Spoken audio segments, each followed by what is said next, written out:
That's right, it's right into the moment.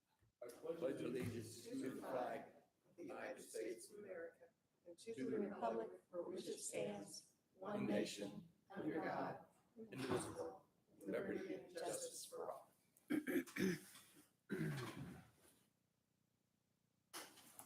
Great.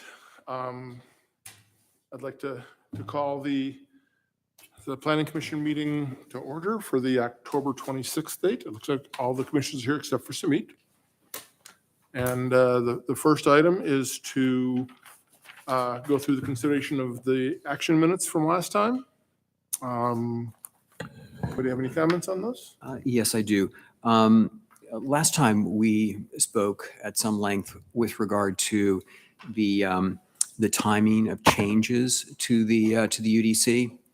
And I'd just like to insert a sentence that says the commission was informed that staff does not have sufficient time to address significant changes to the UDC, and staff currently expects those changes to be addressed in the spring after City Council's approval of the UDC. Does that make sense? Got a motion? Yeah, I'll place it as a motion. Second. Oh, okay. Any conversation, any discussion about it? Okay. Robin, does that work for you? Yeah, I can just get it off. Yeah. Well, he's got it. I've got a copy for you. Oh, okay, Yeah. okay, cool. All right, all in favor, say aye. Aye. It appears to be unanimous. So that is good, thank you. Now, yeah, Give it to Fred. Well, yeah, Fred. We did the second round. you're on there now, Fred. You're responsible as a second now. got it. Now we got to vote on approval. So we Oh, approved. so we approved the amendment, okay. Now we have to approve the minutes Thank as you, amended. thank you, Fred. Thank Thank you you, for Mr. keeping me Fred. on task. It's not easy. Move to approve the minutes as amended by Mr. Gilbert. And I'll second. All in favor, say aye. Aye. Okay, now we're going to move on to new business. 3A, which is the Comprehensive Plan 2040 Monthly Status Update. Jackie, great, welcome.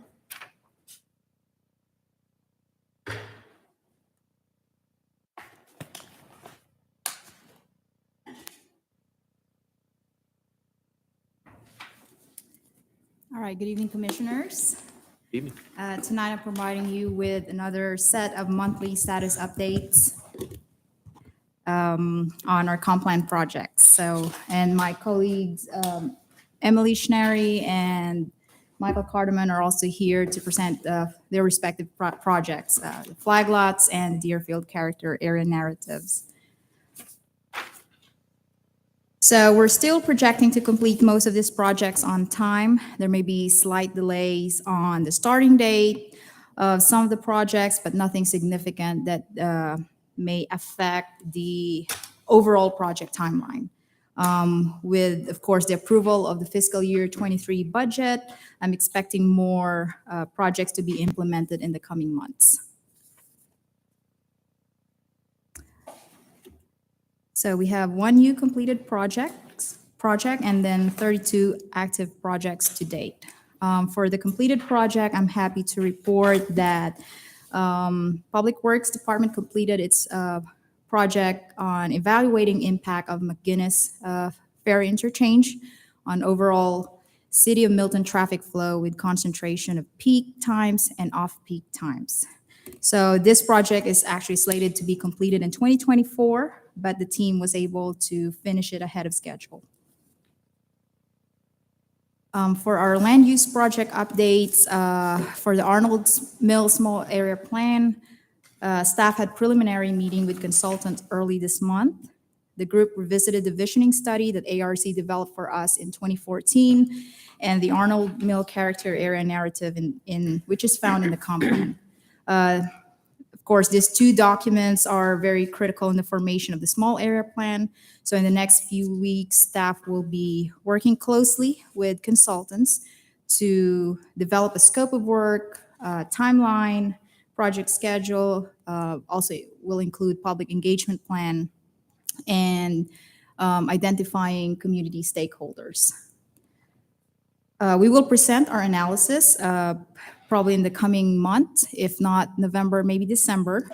and we'll present our analysis of the character area to the Planning Commission and the council.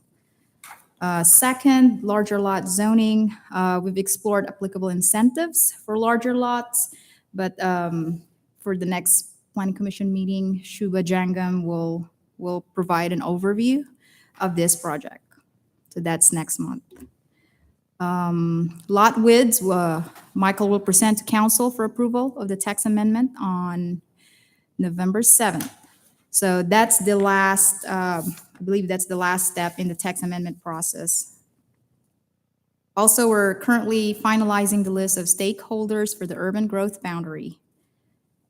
And lastly, Unified Development Code. Our public kickoff meeting has been rescheduled from November 2nd to November 9th, Wednesday.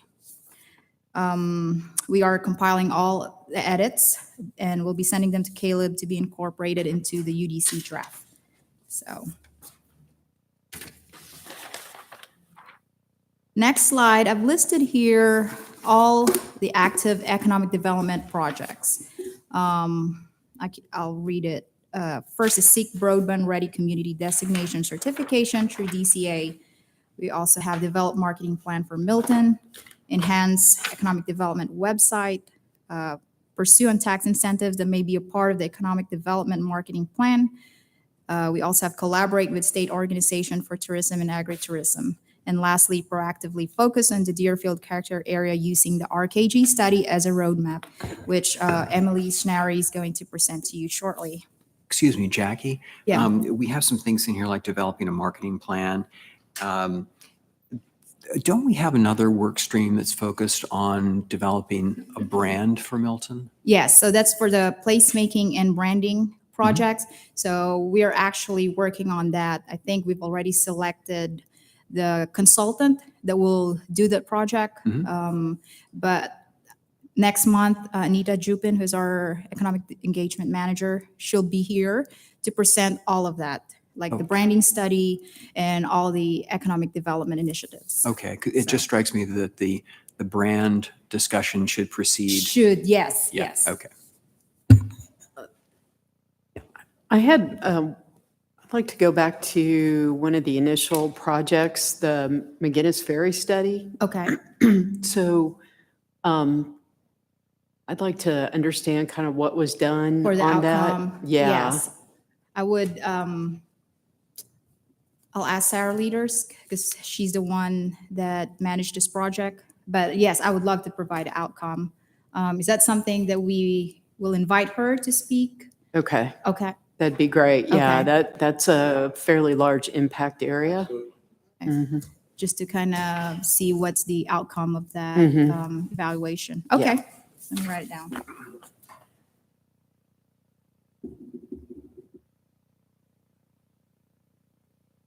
Right, and my last slide is upcoming presentations for next month. So we'll have larger lot zoning, of course, the branding study, and we have economic development initiatives. And of course, we've added a non-comp plan project that we thought we need to, present it to you, which is the Mayfield District Plan.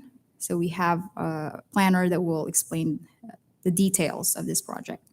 And just a reminder, early meetings next month, November 16 and December 21st. And then also we're working on the 2023 planning meeting calendar, and that's something that we'll present it to you next month as well. What does And early meetings mean? November 16th and December 21. Those are those Yeah. are different dates. Yeah. And then, of course, lastly, just a reminder, our arborist will be presenting the tree canopy study update in the next council work session, and that is scheduled on November 14th. And pardon my year over there, that's 2022, not 21. And that's it for my presentation. And you're, welcome to attend that meeting, that work session. Any questions for me? Judy? Since it was on the list today, before we discuss or take action on the topic of the Mayfield District, I want to announce that I serve as an officer of a charity that conducts business out of a county-owned building that is located in the proposed overlay. I've consulted with the city attorney on the issue of whether I need to recuse and have been advised that I do not need to recuse. However, in an abundance of caution and in the interest of transparency, I provide notice of my service on this charity. I will not be recusing. Good, thank you. All right, thank you. One more.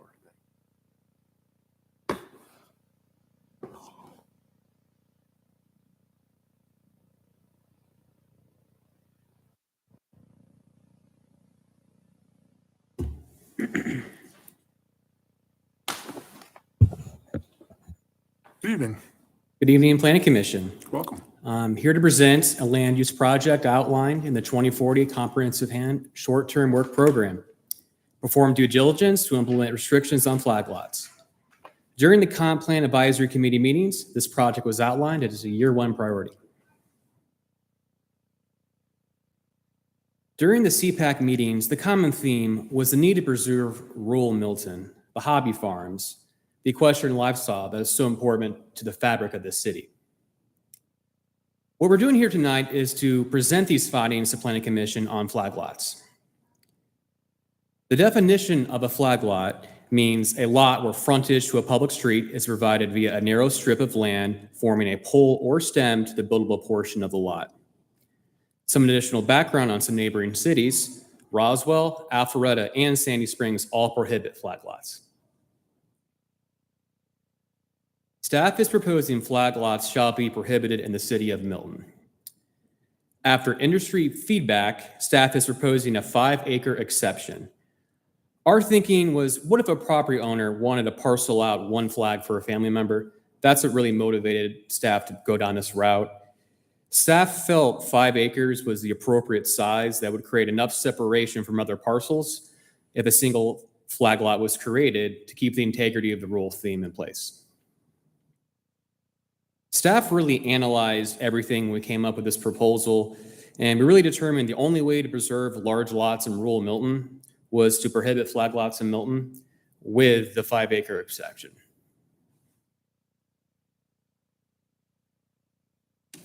Now, let's break down the requirements of flag lot from the current zoning ordinance. Lot frontage is defined at the street, which requires 35 feet, and the flag stem is allowed to reduce to 15 feet. The buildable area, which includes the minimum lot width requirement and all setback requirements, begins after the flag stem. I wanted to point out that the 100-foot minimum lot width requirement is currently going through the text amendment process to increase to 150, and that is going before council on November 5th.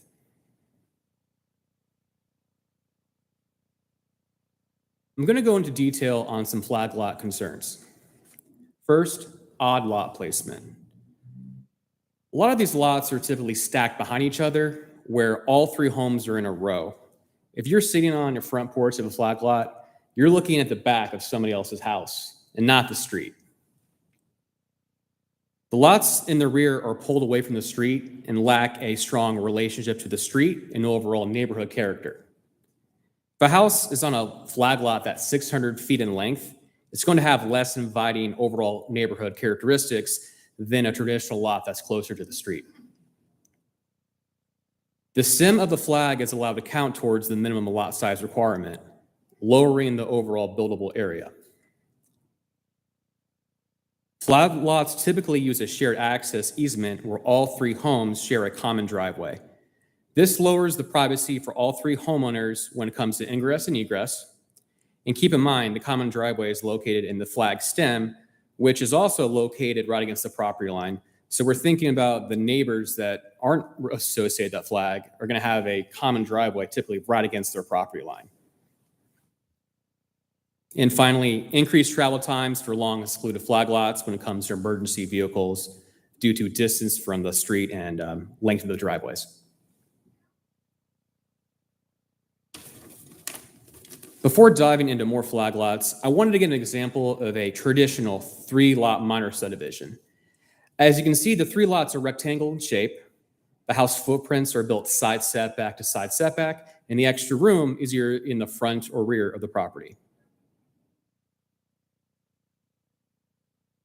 Now, here is an example of a minor subdivision with flag lots. As I pointed out earlier, the house footprint of traditional lots are built side setback to side setback, while the house footprints of flag lots are built front setback to rear setback. This creates a tighter, more restrictive house footprint as the rear and front setbacks are 50 feet and 60 feet respectively, are greater than the 25-foot side setback. In fact, the middle lot shown here had to seek a variance to the front and rear setback to make the house footprint fit. Here is an aerial of the minor subdivision. And this was platted in 2016.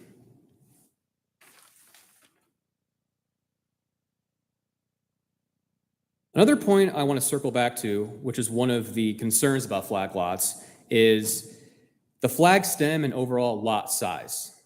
The stem of the flag is allowed to count towards minimum lot size requirement. The lot with the longest stem in this example is 400 feet and is allowed to count the entire stem area towards the overall lot area. So in essence, 15% of the entire site is the stem. This essentially reduces the overall buildable area by 15%.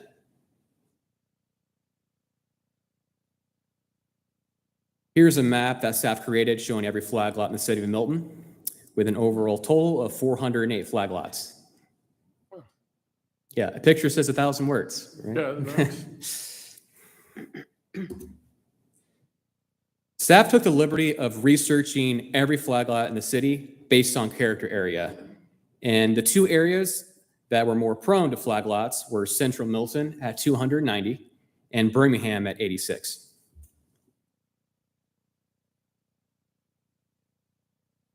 Here's the map showing the 290 flag lots in Central Milton character area.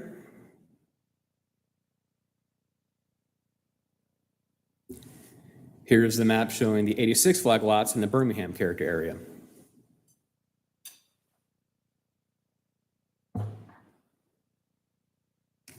Here's an example in the city that exists where there are multiple flag lots clustered together. Halloween is next week. Where would the trick-or-treaters even know where to go? When you have multiple flag lots clustered together, it creates unique setback issues. For example, in this situation, you have a rear bordering a side bordering a rear, and a rear bordering the front. It creates a hodgepodge of setbacks that lacks uniformity.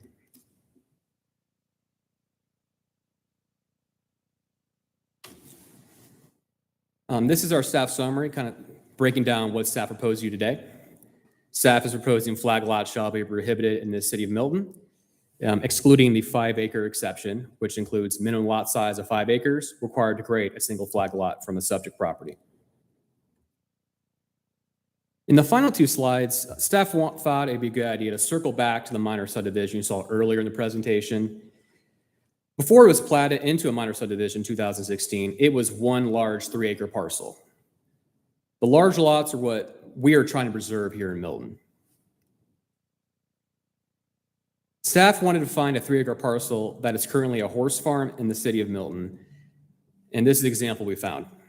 Half of the property is dedicated to the barn and horse pasture, while the other half is dedicated to the single-family home. Now, while this property currently has a good amount of road frontage, imagine it inverted 90 degrees and only had a minimal amount of street frontage. Staff's goal is to preserve large lots in that example where you have minimal road frontage, so you're not carving it out to create 3 flag lots in this situation. In essence, staff is trying to encourage to keep rural Milton, large lots, and keep those horse farms. This is the project plan to date. Initiation data gathering was completed in April. The project planning, which is currently in process now, is through May through October, where we will have a recommendation from Planning Commission. And the execution phase will be towards council. We'll also have feedback on our final recommendation. And then lastly, the adoption cycle, which will be December through March. Input and questions for staff. In your 5-lot minimum, let's assume you have a 6-acre lot. So you'd be forced to carve out 5 of the 6 acres and for your flag lot, and then you'd have a remaining 1 acre lot. Is that correct? I don't think Rob and I were really talking about it. We wouldn't prohibit it from being a certain size. I mean, you'd have to meet the 1 acre minimum requirement. But if you want to do 2 acres and then 4, we wouldn't stand against that. I don't understand. But then what happens to your 1 acre minimum, 5 acre minimum? Oh, I see what you're saying. So I'm just trying to think. You got a 6 acre lot, and obviously 5 and 1. I don't know whether. I'm just trying to process whether that just strikes me as odd, and so I'm processing. Does that strike you as odd? Right. So yeah, I It mean, has to start as 5 acres and then can be subdivided with a flag, with a No, flag let's lot? say it's a 6 acre lot, and so they'd be forced, if they want to put in a flag lot, the flag lot would be 5 acres, and the remainder would be a 1 acre lot. No, it's kind of the opposite. I mean, typically, if you had a family tract and you wanted to have a family Right. member have it, you probably are going to keep, he's right, it could be any size, but it typically probably would be 1 to 2 acres or something. Oh, We're yeah. not going to say. Is this exclusively for families? Well, I mean, we can't say I mean, that's where we foresee the need for it to still allow a flag lot to exist, as if you had a family property and that, let's say the parents wanted to give or sell a piece of property to their child, then it would be a way for they could still do it and do it with a flag lot if needed. Okay. They may not need a flag lot, but at least that would be an option, so. What's going to happen? Yeah. Yeah, I like Ron, I think I'm kind of struggling with the 5 acre. I remember the discussion during the 2040 comp plan on this particular topic pretty readily. I think there were very strong feelings that there are no flag lots. That is what I heard from a lot of folks. So I think making a 5 acre exception would probably be frustrating for some people. That's just what I heard when we were having a lot of discussion on this particular topic. I'll second that. Go ahead. Go ahead, Judy. So one of my thoughts on this idea, on this concept is along our current rural viewshed, we have some older homes that have not necessarily been well kept or well maintained. And what I'm starting to see is these older homes that are often less than 60 feet from the road. The folks are wanting to come and build a really nice, pretty house behind it, but allow the house in the front to remain, sometimes unoccupied, so they don't have to get a variance for a guest house. But the view from the rural viewshed is not that attractive, when in reality, there's a really pretty house on that lot, but you can't see it. What you're seeing is the remaining older 1950s small ranch, not really in great shape because it's not occupied, or if it is occupied, it's minimally improved. So I don't know how we work on this to also then maintain a nice rural viewshed. That makes sense? Mhm. Well, yeah, right. Under those circumstances, aren't did the ordinance say that they cannot have a building, a home behind another building? So what the regulations are, if you're speaking to, let's just say it's a 4 acre property and there's an older 50s home in the front. There's 2 scenarios that's happened. One, there's a subdivision of a flag lot. So like what you talked about, somebody's going to build a nice new house behind it, but it's the 50s house is just kept and it's just another lot. So that's totally permitted. Now, there's another scenario that's happened is that somebody wants to build a nice, beautiful house in the back, and then they want to get a variance to allow a guest house to be in front. And that does not require any kind of a subdivision of land. So it all still stays the 4 acres. And then that's where it goes before the Board of Zoning Appeals to ask if it can sit in front of the primary house. So those are the situations that currently happen.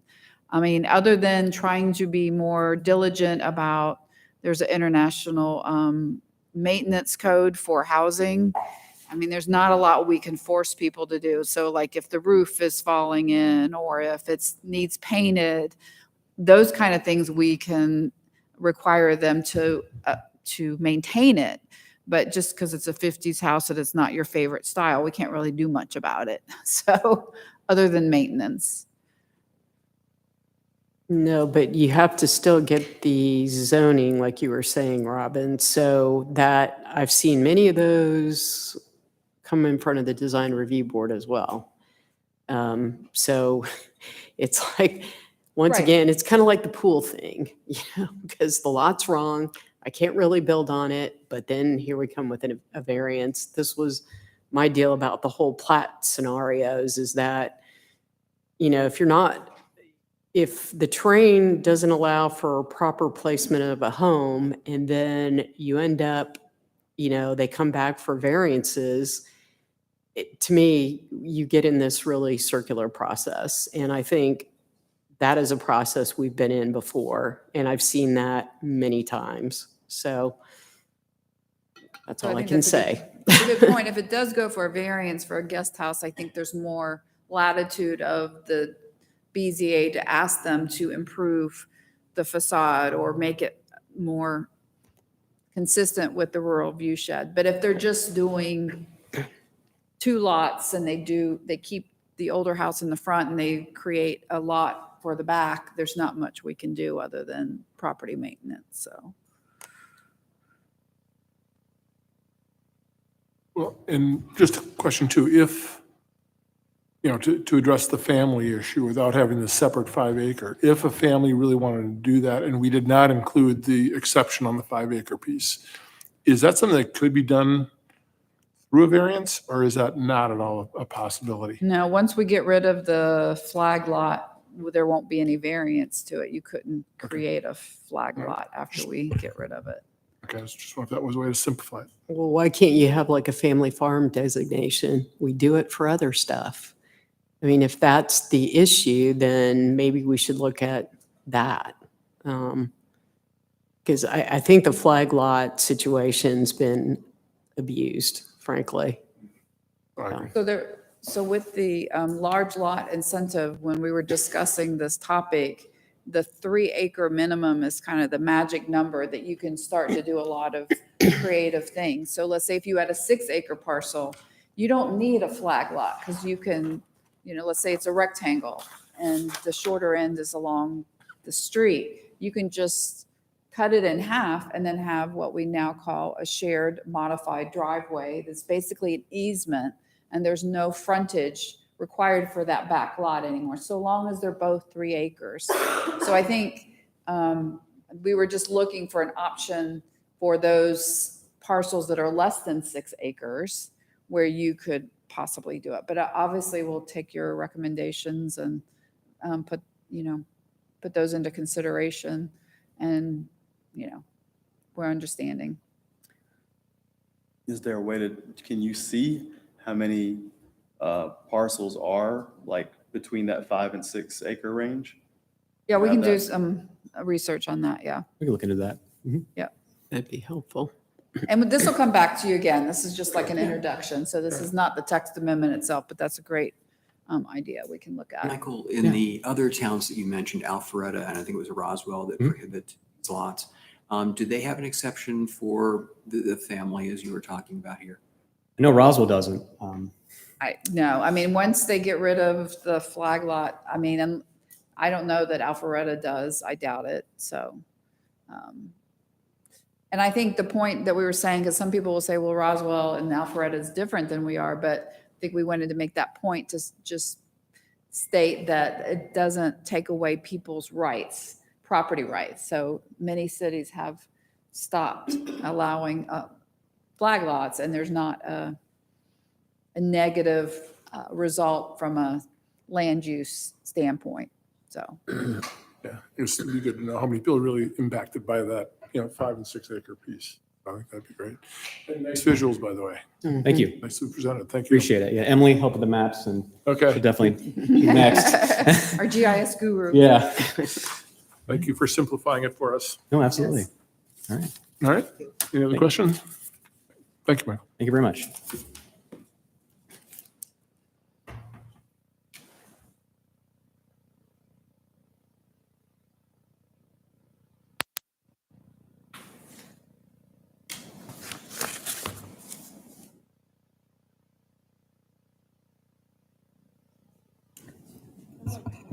Okay, I also lost my title slide, so I don't know what's going on here, but imagine it says tonight's meeting date on the front slide. Good evening, commissioners. My name is Emily Schnari, and I'm really excited to meet y'all tonight and speak with you. Tonight, we're going to be talking about Project ED3D, which is what is on the screen right now. So proactively focus on the Deerfield character area using the RKG study. This is kind of going to be a joint project between economic development, community development, and the transportation public works department. So I'll try to walk you through it, and then we'll interject with some other departments in here. So like the project statement said, using the RKG study. So I thought we would start with looking at what the RKG study is. This study was done in 2019. And is basically just a study area plan that looked at the existing conditions for the Deerfield character area. They were specifically looking at barriers and looking for strategy recommendations that steer our next couple years here at the city. From that study, they came up with 5 priority strategies, which you can see listed at the bottom of the screen, but was really talking about recruiting new businesses, looking for marketing and outreach opportunities, and looking at what our assets are and how we can develop them. Like any study, they also identified some of the issues that were facing the Deerfield character area. So we talked about a lack of innovative economic development initiatives, a lack of employment opportunities to serve residents, and then also a need to possibly provide greater commercial densities. If we're talking about the Deerfield character area, that is one of our key economic activity centers. So this is where our greatest potential is for commercial development. Finally, the RKG study also brought into attention our opportunities from the study. So thinking about where we can go and what makes Milton unique and where we should head next for the study. So they looked at promoting Milton as a unique residential niche, low density development with high value property. That's what we all know and love about Milton. They also talked about promoting economic development centers, specifically in Deerfield, looking at potentially mixed use developments, and then also working to educate and collaborate. So this is the RKG study, and this is really where that project statement comes from. But we also did a LCI study in 2012. Basically, the LCI looks at local jurisdictions and basically tries to create plans that link transportation improvements with local land development use. The LCI is actually run by the Atlanta Regional Commission, so we worked on this with them, and then also Alpharetta.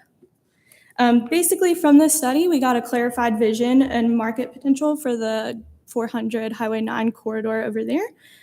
They also gave us some zoning and incentive recommendations for attracting and retaining new businesses and development. And then also we got a prioritized project list. So that brings us to this project currently. The way we see it is that it will be a 2-pronged approach, right? So one of the prongs is going to be updating that area plan. So something similar to the LCI, something similar to the RKG study, really what is the current conditions of things over on the Deerfield corridor, what's going on, and where can we go from here? That's one prong. And then the other side is going to be this, we're calling it right now the beautification of Deerfield. I think we need to workshop that name a little bit, but that's what we have for today. But both of these are going to work together to explain how we are going to proactively focus on this character area. So like I mentioned, the first prong is to update the strategic master plan. This process takes an area plan and focuses on increasing mobility options, providing improved access to jobs, basically everything that the LCI was doing. That's what we're looking to do with this updated strategic master plan. From the comprehensive plan, we actually identified an opportunity to form partnerships with adjacent jurisdictions in pursuit of LCI or CID funds. So we actually are going to be working with the North Fulton CID and the City of Alpharetta to update this plan. This project is underway currently. The North Fulton CID is going to be acting as the project manager for this one. We approved all the funding, Alpharetta approved all the funding, and we're in the consultant selection process right now. Yeah, Emily, can you just say what CID means? Because we have some. Yeah, so the North Fulton CID is the Community Improvement District. Okay. They have some properties here and in Alpharetta, and it's like this whole area on the map is what they're going to be looking at. So we've been meeting with them pretty regularly, and Sarah Leaders actually took the budget request to council last month. So the second prong of this is going to be the beautification of the Deerfield area. And under this, we currently have a lot of initiatives. And a lot of these are going to be things that you're going to be seeing in other places of the comprehensive plan. But really everything ties together, like you mentioned earlier on. So the first thing is code enforcement, looking at how we can make sure that Highway 9 in the Deerfield area looks as best as possible. We're also going to be looking at potential redevelopment and future development sites. And then under economic development, we are going to be talking about branding and placemaking, pursuing that broadband certification, looking at different communication tools for the public, different newsletters that we can do. Me and Anita are going to be working together on a couple of GIS initiatives, mapping out maybe some of our visitor sites or something like that. And then also researching and developing some type of business certification initiative. A lot of these things are also other items on the comprehensive plan that Anita will be working on. So we're going to be kind of working in tandem on these. And then we also wanted to bring in that transportation part. So we wanted to kind of mirror these three categories off of the things that the LCI is going to be looking at. So part of that is just ensuring that we're in these communications with big players like GDOT and MARTA as things continue to change along Highway 400 in that whole corridor area. So like I mentioned, part of that is doing the code enforcement sweep. This is already complete, and we will be doing it annually as part of like a code enforcement mapping historical record keeping process. So we actually went out to all of these businesses on Highway 9 earlier this year and took pictures and inventoried the current state of the building, and then if their signs were compliant or non-compliant, and the history of that. That way in future years, we can always reference back to what is going on here. This is the map that you guys have in front of you. So as part of our economic development initiatives, we are proactively engaging with property and business owners in Deerfield. We just wanted to show you and share with you the map that shows properties that have potential for development and redevelopment in the future. Anita will be coming next month, like Jackie said, and she can speak a lot further to this map. But for the most part, the important things to note about this character area and this redevelopment in particular is that it is controlled by form-based code. There are transact zones there, and these are parcels that we have identified as higher density is allowed under current zoning than what is currently on the parcel.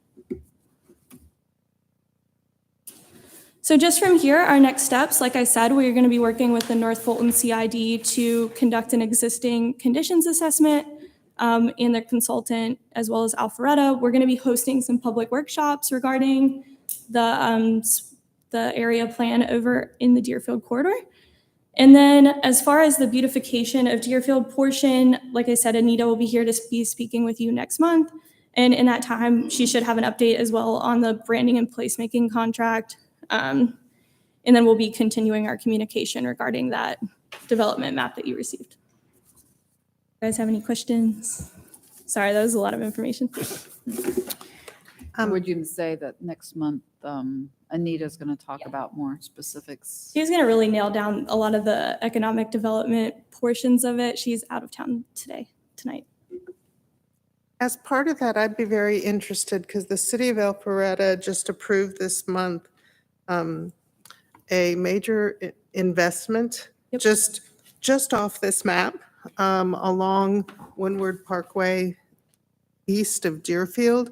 I'd be very interested to hear what the city of Alpharetta may have done to encourage that major investment, because that's going to be a major redo of that whole property, which is now a big, big, big parking lot and and a couple of office buildings. I mean, the plans for it, I believe it's called the Continuum, look rather significant.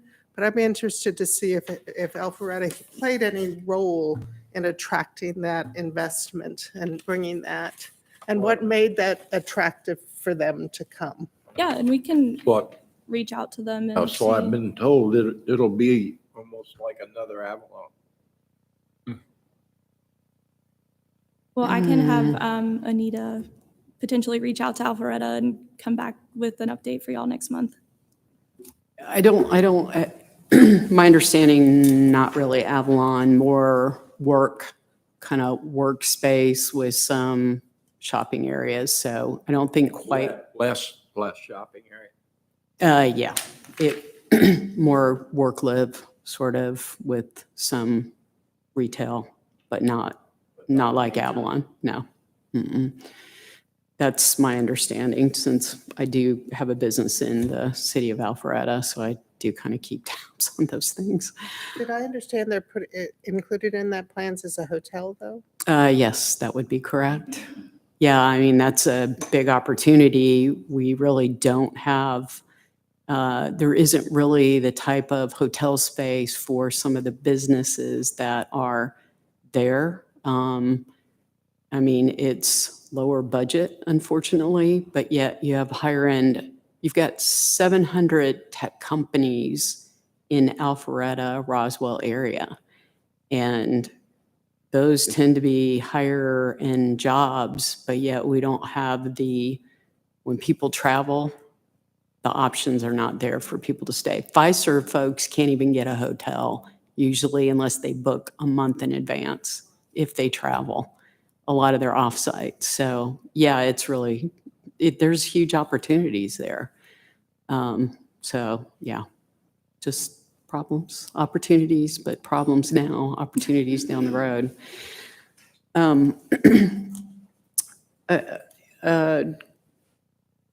Question for me, since I've spent a lot of time around the Highway 9 Deerfield area from way back when.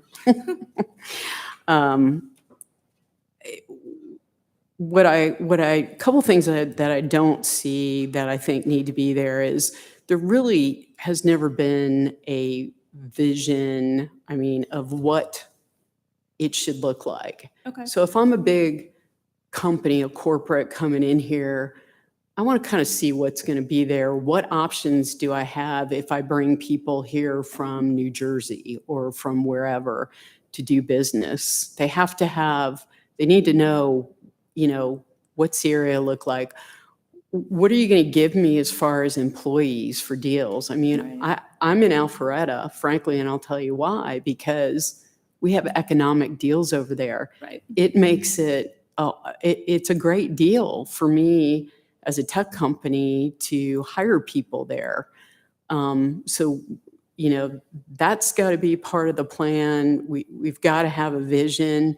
Right now, it's a hodgepodge of Fulton County mess, which I've been trying for years to get it fixed. And I do think that will change overall how our zoning and planning works, because, that's all part of strategic planning.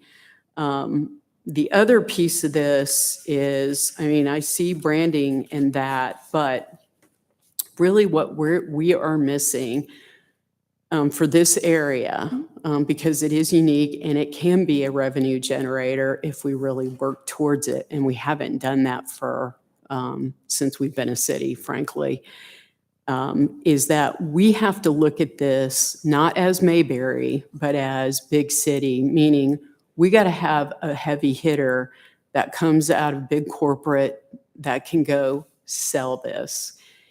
It's not about people coming here. It's about you got to go sell it because we're competing with a whole other bunch of cities. Alpharetta being right next door, which has a gazillion tech companies. So yeah, the lifestyle's great, but Alpharetta lifestyle is pretty good too. So to me, that is not the only thing that's going to sell it. It's got to be a whole package of stuff. And that's got to be developed. And I think you've got to have corporates involved to do that who really get how you go market and sell that out in the big world. Because we have not done that before. No, that's great feedback. Thank you. We'll make sure that all of this stuff is tied in when we start meeting with the consultants and forming, stakeholder groups and everything. We'll tie everything in there. Anything else? Well, thank you. Thank you. Welcome, and thank you. Thank you. Good job.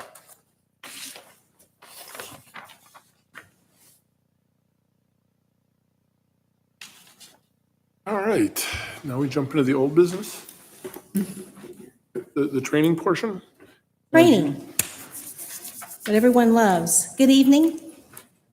So I'm happy to report that the Community Development Department has launched a Lunch and Learn series. And to be frank, it's been great. We've only had 2, but it's allowed us an opportunity for each staff member to highlight a training of what they work on their desk daily. For instance, I'm the land development manager, so I work plats, manage plats, and work with each individual department to make sure that those plats are met and that sort of thing. And so it's been great to give a Lunch and Learn series to kind of highlight what items we're looking at, what we work with the applicants on, and it's been a lot of fun so far. Again, we've only had 2, but so far they've been very creative and very engaging, and it really does help to have the whole team understand what each person's role is in the department. So our site engineer, Jerry Oberholzer, started the Lunch and Learn series with highlighting surveys. He was going to be here tonight, but he is a new grandpa. They got the call late or early this morning, rather, that their grandson was being born. So he's with family now. But he started our Lunch and Learn series with surveys, the types of surveys. Why are surveys important? What do we use surveys for? So we had a great time with that. That segued into plats, which was my presentation. And so Robin asked us to share that with all of you tonight. So some of this will be a refresher for some of you. Some of it will be new information. So engage and ask any questions at all. I want to start, though, with one very important question.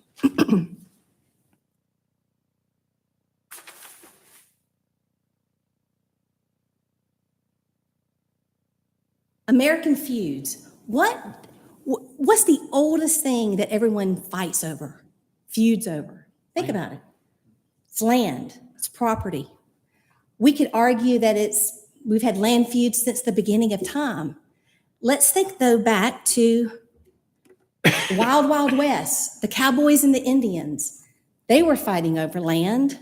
Or maybe we think about in the 17th century when the early settlers began the expansion from the eastern colonies out across the Midwest. What did that look like? I have to imagine that there was land grabbing, land stealing, stealing from the native populations. Can you imagine the feuds that went on during that time? A more famous family feud that everyone's familiar with, the Hatfields and the McCoys. Now, they feuded over everything, and I think initially their feud started over maybe a boar hog, but I do know that they argued over the land on the Tug River Valley that separated Kentucky from Western Virginia. So we know lots of feuds that went on with the Hatfields and the McCoys. Perhaps most of you, though, tonight are most familiar with the latest TV land dispute series drama, Yellowstone. So I don't know if you've watched Yellowstone, but Yellowstone, Patriarch John Dutton is the land that has the largest contiguous land ranch in Montana. And he's constantly being attacked by an Indian reservation, land developers, even a national park. And the whole plot is based on landowners and their struggles to keep all of their property land. I had a great clip that I showed earlier in our Lunch and Learn series. I thought it had too much inappropriate language to share with you all tonight since we are being recorded. But from the smiles on everyone's face, I know you're familiar with it. And it's a great series, very dramatic, but it does depict some real life problems of land disputes that we can all relate to. I say all this because Milton residents feud over land. Every municipality in Alpharetta and Canton and in Roswell, everyone, because people are passionate about their property line, their adjacent neighbors, what uses are being held on those properties. And so from a regulatory agency and from community development, we are engaged daily, weekly, with those residents who have a problem, which is why it's so important that a property owner has a legal plat of record. So there are two types of plats. If an applicant comes in and wants to submit for a plat, there's two types of plats that we accept. One is a minor plat. A minor plat is 3 lots or less, hence the name minor. Now, the lot sizes are 1 acre in minimum, and there are requirements for that. But a minor plat is 3 lots or less. It comes into community development. Staff reviews it. Once it's met our ordinance requirements and staff feels like it's met all of those requirements and that council will approve it, that minor plat is presented to council, and then it gets recorded with Fulton County. So the process for a minor plat is pretty simple. 3 lots or less, staff reviews it for requirements, council reviews and approves it, and it's recorded. The other type of plat an applicant may present is a preliminary plat. A preliminary plat is more than 3 lots. Again, it's the lot size is 1 acre minimum, but that process it's more involved, it's more detailed. The preliminary plats are the plats that comes to you, before you, the Planning Commission. And staff works with the applicant to make sure that they've met the requirements that our ordinance calls for, that the concept of what they want to do is acceptable. A preliminary plat comes before Planning Commission because if it's more than 3 lots, the impact to the city is more significant. So we need this deciding body to oversee what staff is reviewing to make sure that it's not going to impact the city in a negative way. Just want to interject. The Yes. preliminary, it doesn't have to be 1 acre. It could be any size. So you all have looked at other subdivisions that are less than 1 acre. I just realized that. So, but the majority of what we do, 90% of it is 1 acre or larger. So When that plat comes before you, and I've presented to you on occasions where we've got a minor plat and we talk about the conceptual design, the layout, does it meet the zoning? Are the minimum building requirements there? What's the impact of traffic? What does their hydrology and their detention look like? Now, that's at a bird's eye level. I mean, we are asking them to do a deeper dive into some of that. But the next step after you all give your recommendations, the next step, and if it's approved, is to go to an LDP, a land disturbance plan. And that's really where the applicant engages his engineer, the soil survey. That's really where they get into the weeds, so to speak, on making sure that this development works. Now, it's going to vary from the conceptual plan because they're getting really deep into engineering and really studying the piece of property. But they're not deviating. Staff won't allow them to deviate so much from the concept plan that was before you, that was approved. That LDP plan then comes back as a final plat. So once all of the items on the LDP, the horizontal infrastructure is in place, Then that comes back for a final plat where it goes before council and it's recorded and they're able to sell lots and that sort of thing. So all the horizontal work on a project is in that LDP stage. When they're ready to start building houses or constructing, go vertical, that's when it goes to a final plat and is recorded. There are exceptions to a minor plat. One is our large lot incentive, 3 acres or larger. We've incentivized the larger lots because Milton would rather see larger lots. So I can give you an example right now.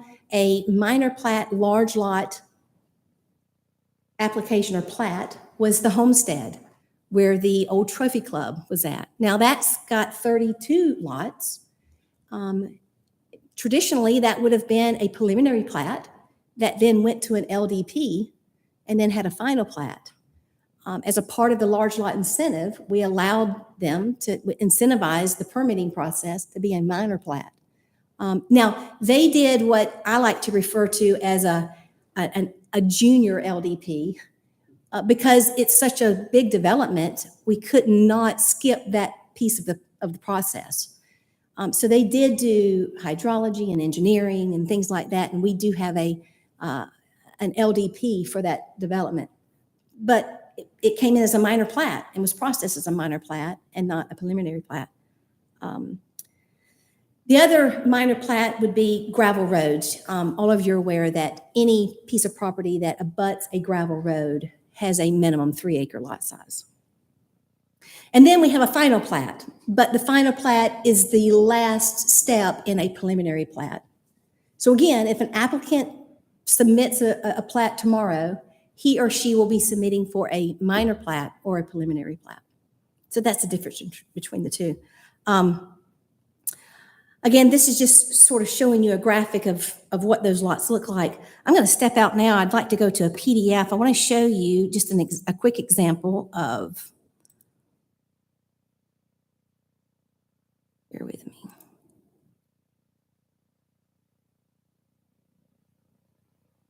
This doesn't have any of the highlights either.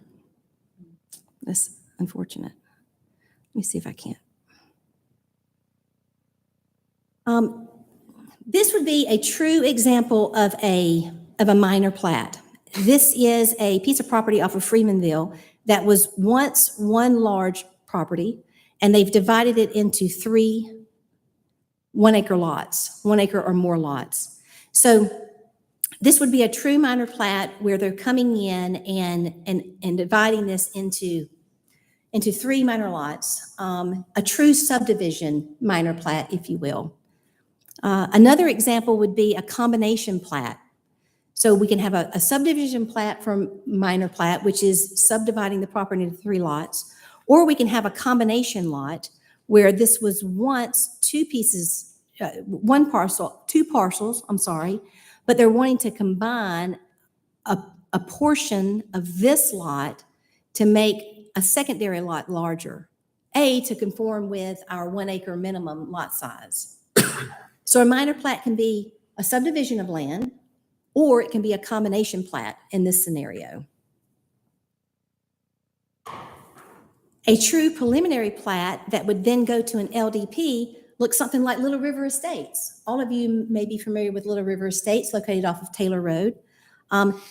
Once their preliminary plat was approved, they then submitted a set of LDP plans. So you can see this is a more detailed grading, utility plan, the proposed layout, all of the required hydrology. You can see that they've identified the different lots. A big difference in a minor plat versus a LDP in this scenario. This is a true subdivision.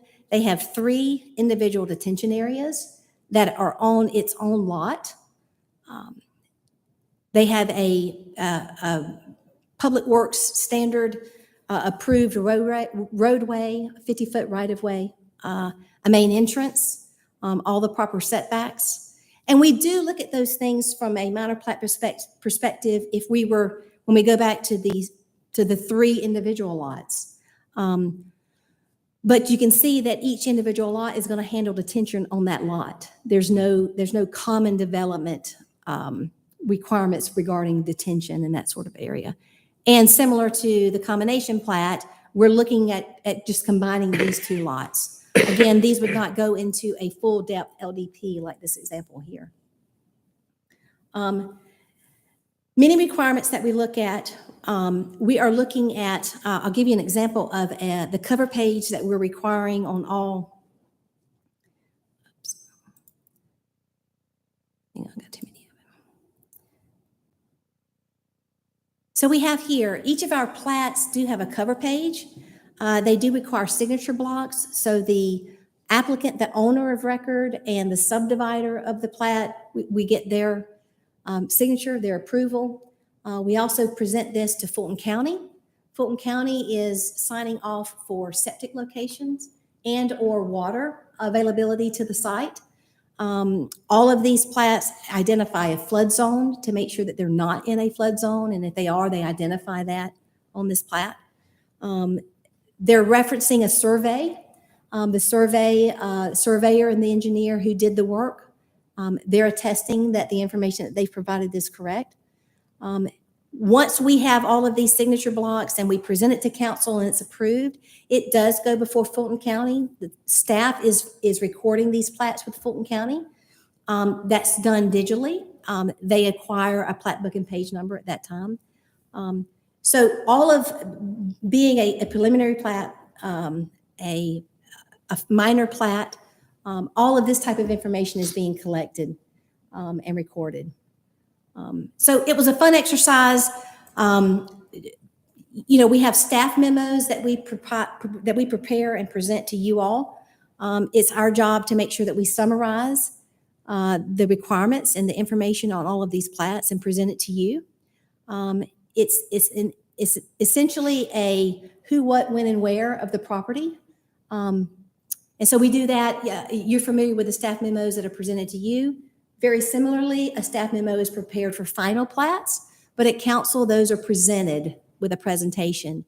Unlike a minor plat that is included in the consent agenda items that the city clerk reads into record.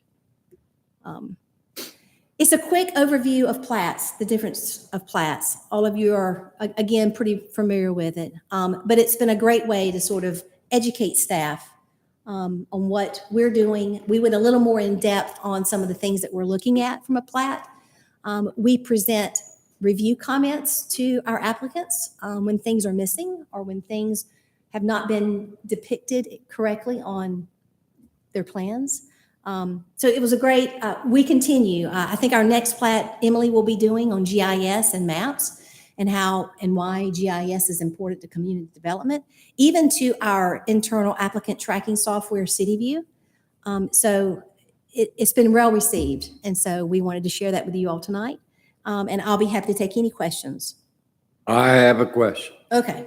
The big heartache of plats that the past 15 years is that the public does not understand. They come before us that we have no influence other than recommendations to that plat. And I know in over at least 3 changes in council, the planning commission, different members tried to convince the city council that we should have the right as a planning commission to actually say, we agree or disagree with this plat. And right or wrong, until the public understands it, we've got a problem. And we've seen it time and time again. As soon as the meeting's over, conversations start outside like, why'd we bother? No, all they did was say, okay, yeah, we hear you, but no decisions. So one of the things that I think we have to work on is how the public understands our position as it relates to plats. That's great feedback, feedback that I agree with. Staff has really started working with applicants when they come in to educate them on on the role that the Planning Commission plays. And it's communicated to those applicants how important your decision is. And that's why we have this board. But you are right. We have attendees in the audience here who are not a part of those conversations when we meet with applicants or we talk with them on the phone. So there is a break in that communication being relayed to others who are here. So it's something that we will continue to work on. And I think just, it hasn't been forever that we've done this notification for plats as well as having the opportunity for people to speak. And I think when it was initially thought of, I think it was more of a communication because it came after the recession. And then all of a sudden, all these bulldozers were out and, Right. Creating new subdivisions. And there were questions about, well, what's going on? So I think some of it was initiated because of wanting to have a avenue to be able to communicate to the community, hey, even if you don't come, you got a notice that something may be coming down the road. In a few months, you might start to see some action after they get their LDP, land disturbance permit. So, but anyway, I think that was a lot of the reasoning behind starting to review the plats and bringing them to the Planning Commission. So. Was it always like that? Was the planning commission always just a recommending body or at some Yes. point? Always has been. Okay. Just to recommend. So what would it take to give us more teeth, so to speak? Or Yes. you said council has to What? push that through? Yes. Well, there'd have to be a text amendment. There'd have to be a change in the ordinance and what the directive is. So basically, right now, there's a bunch of laundry list of items that have to be met from engineering and zoning and hydrology. So it's very technical that, okay, you have to do all these things to develop a subdivision, but the preliminary plat is like the concept plan. And then if they meet all those, not all of those, but if they meet the basic requirements, then the ordinance says that it can be approved. So we added this extra step for it to have a public meeting to be able to quote unquote socialize it. And so it would take an ordinance change to change what your final decision would be Right. instead of being recommendations. But I will say that I think your input, it has delayed things for developers, and they had to go back and either explain things in a better way to you all or fix issues that weren't the most optimal, as well as I think there was the Thompson Road situation. You guys did a great job of laundry list of items Right. that they needed to come back to, that needed to be answered, and that hasn't ever happened. And hopefully we're going to have a redo of it where another property owner is looking to do their own family compound for the front 10 acres and then just leave the back alone. So I don't want you to feel like all is for naught. I think, Yeah. Well, that never has been any of our point, is the fact, again, that the people who come don't understand. right. And so I think, yeah, we And could, then there's that gap that we don't hear again. Oh, as you just said, what we did on the Thompson Road thing was effective, obviously. But we don't get the feedback on how's this going? Hey, what you said, boy, this was changed, this was changed. So is there some way Yeah, a that's actually communication better. could be back to us saying the things that you said at the planning commission? They heard it and they made the following changes.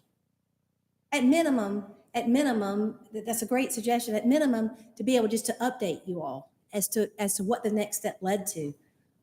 We do have a process where we send an approval letter to the applicants, and all of your conditions are listed. All of your recommendations and your conditions are in there. And so, absolutely, we can begin updating you all, because it is. You're right. It never comes back to you. So that would be a great way to revisit. And somebody it. says to you on the street, hey, how did you pass this? Right. Well, we didn't have any say so. Well, you're supposed to.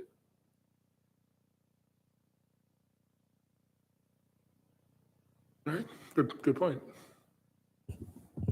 So we have these lunch and learns every other Wednesday. If any of you ever want to come, we welcome you to come. They're great. The food's good, and the conversation has been very productive. So Thank you. Very good. you're welcome. Excellent. Yeah. You're welcome. Yeah, I mean, it'd be kind of nice to record this and have it for any of the new planning commission members, just to give them a base, a foundation to go from some of the stuff. So you don't have to do this over and over and over again. Right. Yeah, so it'd Well, be it great is to, recorded on YouTube, so we can yeah. I kind mean, of keep a running list of can. all the We It's a good idea. training Good. times, so. That'd be great, because all the training, we asked for all the training we're getting from you guys. It'd be great to have some type of library of that. So you For guys sure. do it once and, it's on YouTube, go find it, or here, I'll send you the link. I Sure. think that'll help everybody quite a bit. All right, Good job. all right. Any Of course, since I've been Any, on the floor, I'm trying to keep rolling. any new business, Fred? Since the council last Monday night passed on all of the changes in the ordinance, chapter 64, that we had worked months on, is it possible now that some staff, Robin, can produce for us sort of a flow chart of what was approved, what was disapproved? Because all at once at that meeting, Sunday sales came up, hours came up, they were voting. I don't know, really, there were three of us here at the meeting, that council really sometimes didn't know what they were really voting on. A couple of them, the microbrewery, the 50-50 part, the 70-30, that was pretty clear. But some of the other 50-50 on the brewing, microbrewing, and that was not clear. So I'd like to see a sort of a wrap up of what that ordinance is going to now look like. No problem, we can do that. And also for this staff and the commissioners here, I was told by a number of council members, and I think including the mayor, how much they appreciate the work we put into that, how much heavy lifting we did on that, and the fact that it went through with a lot of our recommendations, if not all, but a vast majority. But again, Right. I just want to pass that along, that I was very pleased with the work we did on that. So thank you. Good job. Other than Robin is one that I brought up before. Is anything being done about us selling the ATVs on the street on Mayfield? So, we're working on it. So we needed to make sure everything was equal in the area, so that's our next. But- To talk to the. I mean, I don't want to be proprietor. talking against or. Right, no, I get it. bringing up the sort of point that, in other words, there an ordinance that says that Correct, we just Ability- passed it, yes. they So, can't have those ATVs and signs saying they're for sale, and correct, there is, yes. so it's an enforcement. at It this is an point, or enforcement, discussion? yeah. Mhm. Yeah, we just need to talk to the property owner, yeah. And so part of it was fixing some other property owners' situation, and that's been rectified, or it's like 80% done as far as cleanup. So we're going to go to this next property owner next, so. Yep. All right. Anybody else have any comments? That's all I have. Yeah, a lot of good stuff.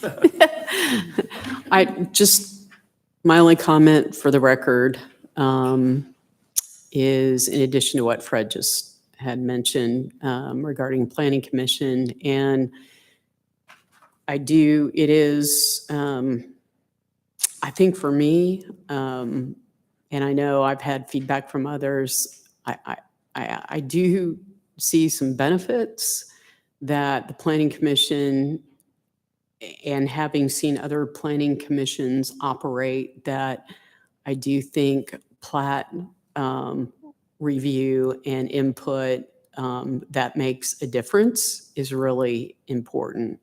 And I'll leave it at that. Understand there's ordinance changes required, but I've also been on the other end where there's plat modifications and things didn't get reviewed and the plat was not correct. And so I think there's got to be more teeth in the process. And I would also say moving forward with what's going to happen on, Highway 9 Deerfield, definitely, because it is revenue driven. Right. And it's really important that things are done correctly. And there's business heads around it. So that's my point. Okay, thanks. I'll leave it at that. All right. Anybody else? Well, I would entertain a motion to. Move we adjourn. Second? All right, all in favor, say aye. Aye. All right. Thank you. Tracy, thank you.